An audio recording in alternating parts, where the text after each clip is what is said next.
These good potatoes can stay like this for a while without any issues. They are fine. But when this rotten potato is poured on them, this is rotten potatoes. When we take rotten potatoes and we put on the potatoes that is good, it's a reflection of our words on our children. The wrong words we pour on them daily. After a while, what will happen to these good potatoes? They will start getting contaminated and start getting rotten, and you find it smelling like the words, because it's getting into it and it's destroying it slowly but surely. And before we know it, everything is as rotten as the potatoes was. How are your children? Are they like these potatoes, the good ones, or you have contaminated them with the kind of words you use on them? Looking at the video we just watched, what kind of potatoes do you add to the lives of your children every day? Our words are very powerful. Our words mean a lot to our children. Let's learn to use them carefully. In every home, it's very normal, it's very easy to sling around words without thinking. But when we do this, let us try to be conscious. Let us try to think a bit. If you must say something, ask yourself or repeat it to yourself and find out the effect it will have on those in your home, especially your children, especially the young ones, because these words have long-lasting effects, and some of these effects shape the kind of children these people become in future. This psychotherapist, Nathaniel Brandon, once wrote, "Be careful what you say to your children. They may agree with you." Hello viewers, you're welcome to yet another edition of your favorite show, Chancier's N. Today we are talking about parents, words and their kids. What kind of words do you use on your children? When angry, when frustrated, when downcast, do you talk to your children? What do you do? How do we handle this kind of situation in our homes? Let us hear what some parents have to tell us concerning their experiences with words and their children. We'll be right back. Words are powerful, words are spirit, and words are life. We as parents have been privileged and blessed by God to be the first people to speak those words of blessing to our children. I, for one, I speak to my kids whether they are awake or whether they are asleep, because I know their spirits are not asleep and they are eager to hear those encouraging words from a parent. The Bible says the spirit of man is the candle of the Lord, and I believe we as parents have been privileged to be the ones to light up those candles and give them encouragement and direction for how they should go. And so I encourage my children. I speak words of blessing upon their lives. I speak words of encouragement. I sow words of peace upon their lives. When they hurt themselves, I say it's gonna be okay. Nothing is going to happen to you because God is your protector. When they do something wrong, I tell them, you are better than this. You are a smart kid. And because God says you can do all things through Christ who strengthens you, you will do better next time. I'm excited today to talk to you about the power of spoken words on our children. I want to first say that spoken words have impact on everybody, but more especially on children because they are still growing up and they form their impression from what we're telling them. You know, if you keep telling them something, they move to that direction. If you use words, you can direct their actions, you can direct their growth. By showering them with, very challenging kind of words, it reduces their self-esteem. It weighs on them. It makes them not want to see themselves as valuable or as important or as they can contribute in anything. Therefore, when you begin to speak words to your children, it can direct them to a certain life, to a certain aspect in life, or to a certain self-esteem in life. Your words on children can make them grow better. It can also destroy them. Like if you always tell your children they are not good for anything, they are bad, they are useless, they become very reserved and they sink into very low self-esteem. But if you keep telling them, oh, you're great, this is what you've done great, this is what you can do better, this is what you can do to improve, they will feel very much enlightened and move to that direction. And you know, some of us when we were growing up, we're told upon that we were good for nothing, we're challenging, we couldn't amount to much. But it's over time that we could, find other ways to rehabilitate our self-esteem and become who we are.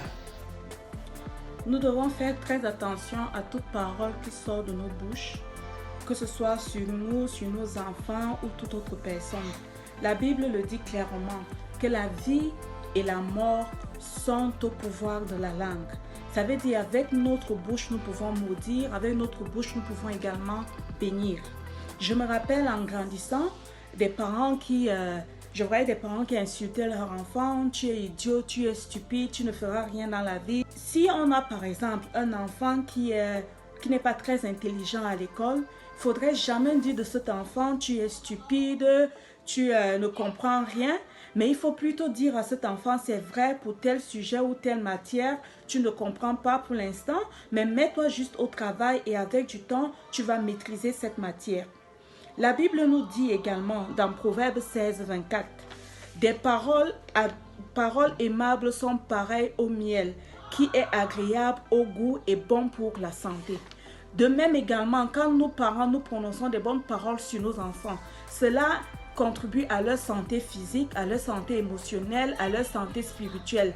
Si l'enfant était par exemple intimidé à l'école, il va développer une estime de soi et il ne sera plus intimidé à l'école. I wish to talk to you about the power of words to our children. It's a very powerful and great thing. You know, the words that you utter to your children or our children is very important and very pertinent. The words that you offer, either they give life or they give death. So as parents, as guardians, as whoever, it is your right, or you have the obligation to give powerful words of great influence to these children, which should be very positive. Because that is what they are going to grow up with, that is what will be nurtured in their minds, in their hearts, in their spirits. I can share this great testimony with you. I had a son, and you know how it goes most of the time. His head is somehow big, and many a times when he goes to school, his friends will be like, oh, Elvis, you have a very big head, you have a big head. And at one point in time, he got a little bit depressed. He was so depressed and felt very bad. And when I got talking to him, he came one time and like, Mommy, my friends always tell me I have a big head, and I feel very bad about it. And I called him and I told him, I said, sit down. Have you ever thought about the word genius? Have you ever heard that word before? He looked at me like, yes, I've heard it, Mommy, but I don't know what it means. I said, open your dictionary, son. He opened his dictionary and he got the definition of genius. Extraordinary people doing extraordinary things and not doing things like every other person will do. Extremely intelligent people with great IQ. And he was very impressed. He says, yeah, that's the word genius. And I said, that's who you are. Do you know why your head is big? Your head is big because you're a genius. And genius have extraordinary things. That head carries a lot of intelligence, a lot of stuff in there for the world out there. So each time your friends tell you your head is very big, tell them that my head is big because I'm a genius. That's why Elvis alone has this big head. You out there don't have a big head. And guess what? Elvis created impact in his school, college, where even greater secondary school, college students who come after Elvis and they were so impressed, everybody. Elvis, your head. That's why Elvis is a genius. His head is like this because it's a genius, and your head is more like that because you are not a genius. And Elvis felt so sure of himself. Why? Because there was something negative that had been thrown to him that wanted to bring down and suppress his destiny or his IQ. Birds, because there was a kind of life that came out of that word and expanded that word, it became something else. It brought so much life back into Elvis, and till date, Elvis knows he's the most handsome guy because of his big head, and that big head is what God gave him for the genius that he's in. So please, parents out there, I just want to encourage you. The words you speak to children, they are so positive, and make sure you try to detoxify the words that these children get, be it in school, be it out there. Ensure that when they come home, you try to get out those words that are not necessary in them, and you place the ones that you want to be in them, because those words are going to give powerful life in them, and it's going to be of great influence for their future and their life. Thank you. From what we have just watched, I'm afraid the psychotherapist was correct. Be careful what you say to your children. They may agree with you. What do you say to your children daily? What are those words that come out of our mouths, consciously or unconsciously? Sometimes you don't need to tell them to their faces. Sometimes you think about those words when the child is still in the womb, and that child comes out having that thought in mind. Growing up, we heard this kind of words, you this bad luck picking. Oh, now you put me for this kind of trouble, so. Which kind of dull picking God give me so? Oh my, oh no, they this picking and picking, they only bring me bad luck. You should, you get fat head, you are ugly. I would have preferred a child like this other than this kind of person. And you use those words on your children, consciously or unconsciously. These children grow up to be a reflection of what we have been saying to them right from the womb. I urge us, it is not too late, even if that your child is old, even if that your child is grown up, you can still meet that child and fix it. Because in Chancier's Haven, we are here to fix every family one at a time so that we have a better society. Meet the child, talk to the child, start using the right words on that child. No child is a dummy, no child is dull. The child may just not be very strong in one area but is smart in another area.